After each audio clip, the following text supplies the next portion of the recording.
বিরতির পর স্বাগত। স্বরাষ্ট্রমন্ত্রী অমিত শাহের বিরুদ্ধে পোস্ট করা এবার গ্রেফতার হলেন একজন। লক্ষ্মীবিলের আলু মিয়া তার নাম, আরেকজনকেও গ্রেফতার করা হয়েছে সোমবার রাতে। এ নিয়ে দুজনকে গ্রেফতার করা হয়েছে একই দিনে। দুজনকে মঙ্গলবার আদালতে প্রেরণ করা হবে বলে জানান পুলিশ।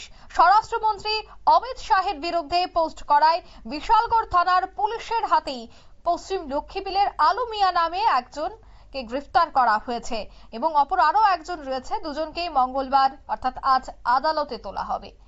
কি বলছেন পুলিশ আধিকারিক, শোনাচ্ছি। আজকে সকালে একটা কেস রেজিস্টার হয়েছিল আমাদের এখানে ফেসবুকে ডেরোগেটরি স্টেটমেন্ট দেওয়ার জন্য বা শেয়ার করার জন্য ইউনিয়ন হোম মিনিস্টার কর্ণাটকের ইউনিয়ন হোম মিনিস্টার অমিত শাহর ব্যাপারে। তো ওই কেসটার মধ্যে জাহির উদ্দিন বলে একজনকে আমরা আটক করি। তারপর সাবসিকুয়েন্টলি আরেকটা ইনফরমেশন আসে, আলু মিয়া বলে একজন, বাড়ি ওয়েস্ট লক্ষ্মীবিল, ওখানেও ওই ব্যক্তি শেয়ার করেছিল সেম ডেরোগেটরি স্টেটমেন্ট বা ইউনিয়ন হোম মিনিস্টারের বিরুদ্ধে। তো যার জন্য আমরা এই কেসটার মধ্যে 34 নম্বর কেসের মধ্যে ওনাকেও বুক করি। আপনারা শুনলেন পুলিশের বক্তব্য। গ্রেফতার করা হয়েছে তাকে দেশ বিরোধী পোস্ট করায়, অমিত শাহের বিরুদ্ধে পোস্ট করায় তার বিরুদ্ধে অভিযোগ জমা পড়েছিল। অবশেষে তাকে গ্রেফতার করা হয়।